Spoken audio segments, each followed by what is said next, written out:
एक दिन बादशाह की बेटी रास्ता भूल गई, जंगल में आई सहेलियों के साथ, बॉडीगार्ड भी साथ थे पर रास्ता भूल गई। खोती खोती शाम हो गई, ऐसी खोई कि जब रात गहरी हो गई तो आके उस नौजवान के पास रुकी और चिल्लाने लगी।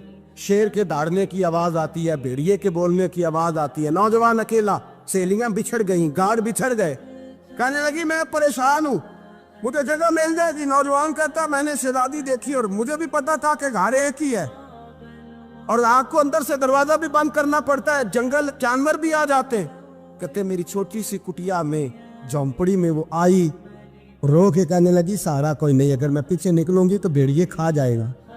कहते मैंने उसे जगह दे दी। अकेली औरत, चिराग जल रहा है, सबक याद कर रहा हूँ।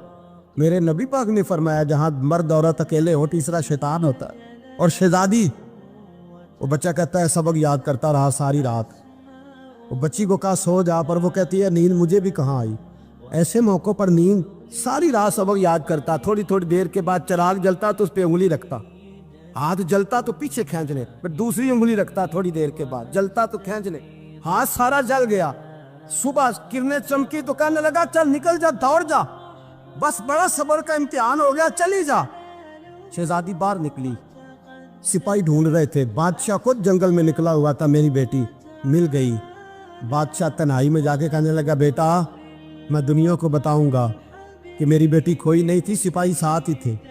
ये बड़ा मुश्किल होता है, बेटी तो भूल के भी रात कहीं रह पड़े तो लोग जीने नहीं देते, तो बेटा मुश्किल हो जाएगा मेरे लिए। कहाँ थी? उसने कहा नेक नौजवान के पास।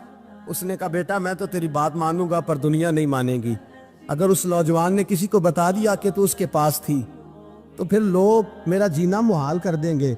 बेटा मैं मर जाऊंगा, मेरी मजबूरी ये है कि वो कहीं राज ना उगल दे वो नौजवान, उसे कत्ल करना पड़ेगा। औरत ने मिन्नतें की, उस बेटी ने कहा मेरे मौसम को मारोगे, रोई। और वो कहने लगा मैं बादशाह हूँ, मेरा अपना वकार है, मैं उसको छोड़ नहीं सकता। गिरफ्तार कर लाए सिपाही। वक़्त तय हो गया सजा का। अकेले कारकोशरी में रखा गया, जो उसके खास एतबार वाले थे उनकी ड्यूटी लगाई। बादशाह ने बुलाया, पहले बिलम आया। औरत कहने लगी, बेटी कहने लगी एक दफा तो बुलाओ ना, एक सवाल बस पर्दे में रह के पूछना है और फिर जो आपका जी चाहे, मेरे मौसम को मारना तो है, तो मर्जी आपकी। सामने खड़ा किया नौजवान, पर्दे के पीछे औरत खड़ी हो गई। बादशाह बीच बैठ गया। बीबी कहने लगी सारी रात बेदार मैं भी रही, सोया तू भी नहीं। वो जो तू चिराग के करीब हाथ लगा के जलाता था वो समझ नहीं आई। नौजवान रो पड़ा, कहने लगा क्या करूं, मैंने रसूलुल्लाह का दीन पढ़ा है, क्या करूं, मैंने हुजूर का दीन पढ़ा है। मैंने पढ़ा है कि जानी को सबसे नीचे दोज़ख के सबसे निचले दर्जे में जलाया जाए, उसे जहन्नमियों का पीप और रेशा पिलाया जाए, कंद खिलाया जाए। ये रवायतें पढ़ी हुई थी। थोड़ी थोड़ी देर के बाद शैतान मुझे कहता था बदकारी कर ले। मैं अपना हाथ उसी वक्त जब शैतान मशवरा देता तो मैं आग पे करता। मैं कहता अगर ये बर्दाश्त हो गई तो वो भी हो जाएगी। जब हाथ जलता तो मैं समझ जाता नहीं तुझसे तो ये नहीं बर्दाश्त होती तो वो कैसे होगी। फिर मुझे शैतान मशवरा देता कोई देख नहीं रहा तो बुलाने नहीं गया, खुद आई, मैं दूसरी उंगली लगा देता। मैंने हाथ जलाया और मैं समझ गया जब छोटे से चिराग की इतनी सी शमा की आग नहीं बर्दाश्त होती तो दोज़ख कैसे बर्दाश्त होगी। कहते मैं बाज आया। बादशाह ने ये कहानी सुनी, लफ्ज सुने तो चीख मार के रोया।